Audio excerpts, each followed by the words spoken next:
అందరికీ నమస్కారం. రాష్ట్ర ప్రజలకి, శ్రేయ ప్రజలకి, ప్రతి ఒక్కళ్ళకి జగన్ జగన్ జైల్లో ఉన్నప్పుడు 14 నెలలు పాదయాత్ర చేసింది షర్మిల గారు. అప్పుడు షర్మిల గారు చాలా మంచిది, మరి అన్న కోసం పడరాని కష్టాలు పడింది. అయినా సొంత చెల్లిని దూరం పెట్టాడు అన్నయ్య జగన్ రెడ్డి గారు. ఒకసారి రాష్ట్ర ప్రజలు చెప్పండి, మరి చరిత్రలో నిలిచిపోతాడు ఆయన. ఆయన తప్ప ఎవరు కూడా లేరు. మరి చెల్లెలు షర్మిల కోర్టుకు వెళ్ళాడు. షర్మిల మీద కోర్టుకు వెళ్ళాడు. జగన్ రెడ్డి వర్ర రవీందర్ రెడ్డి విజయమ్మను షర్మిలను సోషల్ మీడియాలో దుర్భాషలాడారు.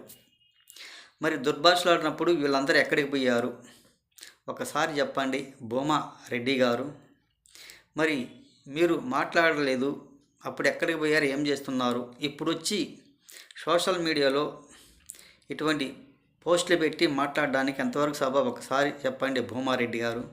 వైసీపీ నాయకులు ఎవరు కూడా ఆ రోజు ఖండించలేదు, ఆ రోజు ఎవరు కూడా రాలేదు. ఇప్పుడు ఎలా నోరు వచ్చింది మీరు మాట్లాడడానికి? సొంత చెల్లికే రక్షణ లేనప్పుడు రాష్ట్ర ప్రజలకు ఏం రక్షణ ఇస్తారు ఒకసారి చెప్పండి. ప్రజలంతా ప్రతి ఒక్కరు గమనిస్తున్నారు మీ పరిపాలన, 5 సంవత్సరాలు చేసిన పరిపాలన.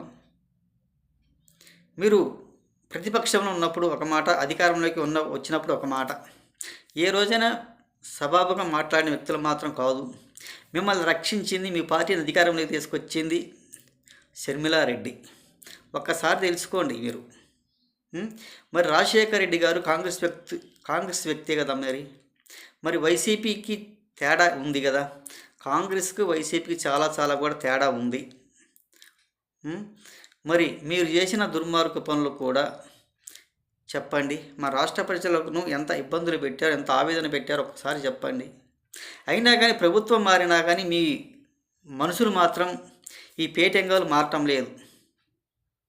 మీ ప్రభుత్వంలో అన్నీ మోసపోటి పనులు, అన్ని టక్కర పనులు, అన్ని కబ్జాల పనులు, అన్నీ అమ్ముకోవడాలు, ప్రతి ఒక్కడు కూడా చేసిన పనులకు ఈ ప్రభుత్వం మారినా కానీ వాళ్ళు మారటం లేదు. మరి వాళ్ళ నాన్న రాజశేఖర రెడ్డి గారి సంపాదించిన ఆస్తులు దుబ్బేయడానికి కూడా చెల్లి అడ్డుపడుతుందన్న ఆవేదనతోనూ వీళ్ళ బాధతోనూ జనాలు తిట్టుకుంటారేమో అనేది లేకుండా కూడా మరలా ప్రెస్ మీట్లు పెట్టి మాట్లాడటం ఎంతవరకు సబబు ఒకసారి ఆలోచించండి మీరు. ఇది చాలా మంచిది కూడా కాదు. ఒకసారి తెలుసుకోవాల్సిందిగా మీరు ఇలా మాట్లాడడం కూడా మంచిది కాదు. ఇటువంటి పనికిమాలిన మాటలు మాత్రం మాట్లాడబాకండి. మీకు అధికారం లేదని ఈ విధంగా మీ కడుపు మంటతో మాట్లాడుతున్న మాటలు ఇవి. ఒక్కసారి తెలుసుకోండి. మీరు చేసిన ఒక సైకో పనులకి, ఒక పనికిమాలిన పనులకి మరి 1450 టన్నులు బియ్యం అమ్ముడు పుచ్చుకున్నారంటే మీ ప్రభుత్వం ఎంత విధిగా చేశారు ఒకసారి ఆలోచించండి. కాకినాడలో మీ ప్రభుత్వంలో చేసిన పనులన్నీ ఇదే ప్రభుత్వంలో వీళ్ళు ఏం చేస్తారు, మనం ఏం చేసినా సరిపోతుంది అన్న వ్యక్తిత్వంతోనూ మారటం లేదు సైకోవాలు. మీ ప్రభుత్వంలో గట్టిగా నిలబడిన ప్రభుత్వం బాగా చేసుకుంటే ఈ ప్రభుత్వం అలా చేసేవాళ్ళు కాదు. అదే దత్కారంగా అదే విధంగా చేస్తున్నారు వాళ్ళు. ఒక్కసారి తెలుసుకోండి మా రాష్ట్ర ప్రజల కోసం. మీరు చేసింది కూడా ఏమీ లేదు రాష్ట్ర ప్రజలకి. మీరు ప్రతి ఒక్కటి కూడా ఇదే చేశారు. మీరు ఏమన్నా చేసి ఉంటే రాష్ట్ర ప్రజలకు చెప్పండి